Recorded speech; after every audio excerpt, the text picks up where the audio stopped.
दोस्तों आज का हमारा वीडियो टॉपिक है difference between isolator and breaker. आज हम इस वीडियो में देखेंगे कि आइसोलेटर और ब्रेकर में क्या फर्क होते हैं। ठीक है, तो वीडियो को शुरू से लास्ट तक देखिएगा। वीडियो बहुत ही छोटी होने वाली है और बहुत ही यूजफुल होने वाली है। तो चलिए वीडियो स्टार्ट करते हैं बिना किसी पहले हम लोग देख लेते हैं कि ये जो हमारा आइसोलेटर क्या होता है। तो आइसोलेटर एक ऑफलोड डिवाइस होता है। ठीक है, ये आइसोलेटर जो होता है ये ऑफलोड डिवाइस होता है। ठीक है, और जो हमारा ब्रेकर होता है वो हमारा होता है ऑन लोड डिवाइस होता है। ठीक है, अब ये ऑफलोड डिवाइस मतलब क्या होता है, इसको और अच्छे से समझते हैं। तो ऑफलोड डिवाइस का मतलब क्या होता है, ये हमारी एक आइसोलेटर लगी हुई है। अभी इससे हमारी कोई भी एक लोड समझ लीजिए, मान लीजिए कि हमारा एक मोटर कनेक्ट है। ठीक है, अभी ये हमारी सप्लाई जा रही है।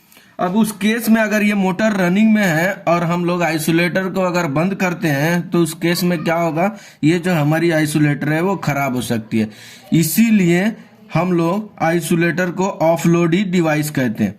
ठीक है, और ये जो हमारा ब्रेकर है, ब्रेकर मतलब कोई भी ब्रेकर हो जाते हैं, जैसे एमसीबी, एमसीसीबी, आरसीबी, आरसीबीओ, ये जितने भी ब्रेकर होते हैं वो सारे ब्रेकर ऑन लोड डिवाइस होते हैं। ऑन लोड डिवाइस का मतलब क्या होता है, इसको भी समझ लेते हैं। तो ये समझिए हमारी एक ब्रेकर है, मतलब एमसीबी है, और ये हमारी लोड कनेक्ट है मोटर, ये हमारी उस एमसीबी से कनेक्ट है। अभी क्या होगा कि ये जो एमसीबी है इसको हम लोग जब मोटर रनिंग में है तभी भी हम लोग इसको एमसीबी को बंद कर सकते हैं। उस केस में क्या होता है दोस्तों कि इसको ये एमसीबी जो है वो डैमेज नहीं होती है, खराब नहीं होती है। और ये आइसोलेटर अगर हम लोड पे भी आइसोलेटर को क्लोज करते हैं तो उस केस में क्या होएगा, ये हमारी आइसोलेटर खराब हो सकती है। और ये जो ब्रेकर होते हैं ये हमारी लोड स्टार्ट है, अगर तभी भी इसको ऑन बंद करेंगे तो भी हमारी जो एमसीबी है, जो ब्रेकर है, वो खराब नहीं होती। इसीलिए हम लोग इसको कहते हैं ऑन लोड डिवाइस। ठीक है, ऑन लोड डिवाइस। और डिफरेंस समझ लेते हैं। जो ये हमारी आइसोलेटर होती है ये कॉस्ट में, ये हमारी आइसोलेटर कॉस्ट में थोड़ी सस्ती होती है, थोड़ी क्या बहुत ज्यादा ही सस्ती होती है। ये जो हमारी ब्रेकर होते हैं ये हमको कॉस्ट में थोड़े महंगे होते हैं।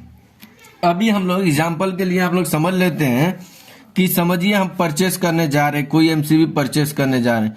वो एमसीबी की प्राइस अगर हमारी 2000 रुपये है तो ये जो हमारी आइसोलेटर की जो प्राइस होती है ये हमारी 400 रुपये में भी मिल जाती है। ठीक है, लेकिन आप लोग देखिएगा दुकानदार भी हम लोग को बहुत बेवकूफ़ बना देते हैं कि हम लोग मांगते हैं तो ब्रेकर, लेकिन वो हम लोग को ब्रेकर का पैसा लेके और हम लोग को आइसोलेटर दे देते। तो आप लोग कैसे पहचानिएगा कि ये ब्रेकर है और ये आइसोलेटर है। तो एग्जांपल के लिए मान लेते हैं कि हम लोग घरों के लिए जो भी एमसीबी परचेस करने जा रहे हैं और एमसीबी और आइसोलेटर दिखने में तो सेम ही होता है, हम लोग खुद कंफ्यूज हो जाएंगे कि कौन सा ब्रेकर है और कौन सा आइसोलेटर है।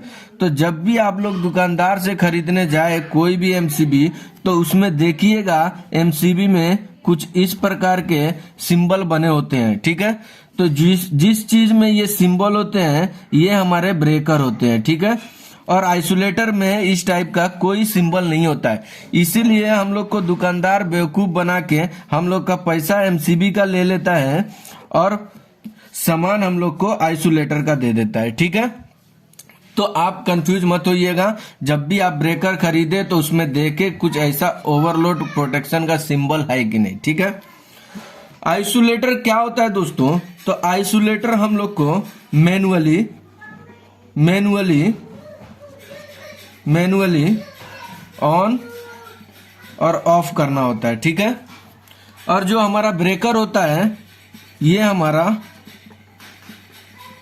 ऑटोमेटिक होता है। ठीक है, तो इससे हम लोग को ये पता चल जाता है कि जो हमारे आइसोलेटर में होते हैं उसमें कोई भी सेंसिंग पॉइंट नहीं होते, कुछ भी चीज को वो सेंस नहीं करता है। ठीक है, और ये जो हमारा ब्रेकर होता है ये हमारी कोई भी चीज को सेंस करता है। एग्जाम्पल के लिए मान लेते हैं कि ये जो हमारा आइसोलेटर लगा हुआ है, ये आइसोलेटर लगा हुआ है, ये हमारी एक मोटर उससे कनेक्ट है। ठीक है, उस केस में क्या होगा, अगर ये हमारी मोटर ओवर करंट भी अगर इस आइसोलेटर से फ्लो हो रहा है तो उस केस में अगर हमारी मोटर ओवर करंट भी अगर ले रही है तो भी हमारा जो आइसोलेटर है कुछ भी सेंस नहीं करेगा, उसको कुछ भी पता नहीं होएगा। ये सेम पागल की तरह क्या करेगा, या तो मोटर को जला देगा या खुद के कॉन्टेक्ट को जला देगा। ठीक है, तो इसीलिए इसमें कोई भी सेंसिंग पॉइंट नहीं होते हैं। ठीक है, और जो ब्रेकर हमारा होता है, अभी एग्जांपल के लिए मान लेते हैं कि ये हमारा एमसीबी लगा हुआ है। ठीक है, और कोई हमारी वो मोटर कनेक्ट है,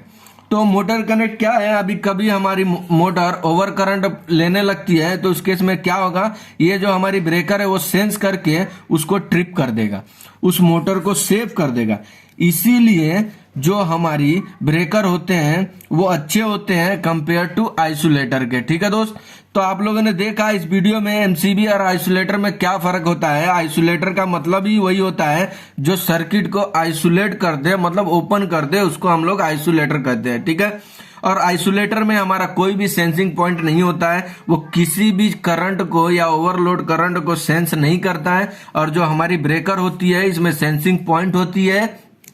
ठीक है, इसीलिए हमारे फॉल्ट जो होते हैं, फॉल्ट में ये हमारी ब्रेकर सेंस करके उस डिवाइस को प्रोटेक्ट करती है ट्रिप करके। ठीक है दोस्त, अगर वीडियो अच्छी लगी तो लाइक करिए, चैनल पे नए हैं तो सब्सक्राइब करिए, और ये वीडियो के प्रति कुछ सुझाव हो तो मुझे कमेंट बॉक्स में कमेंट करिए। Thank you.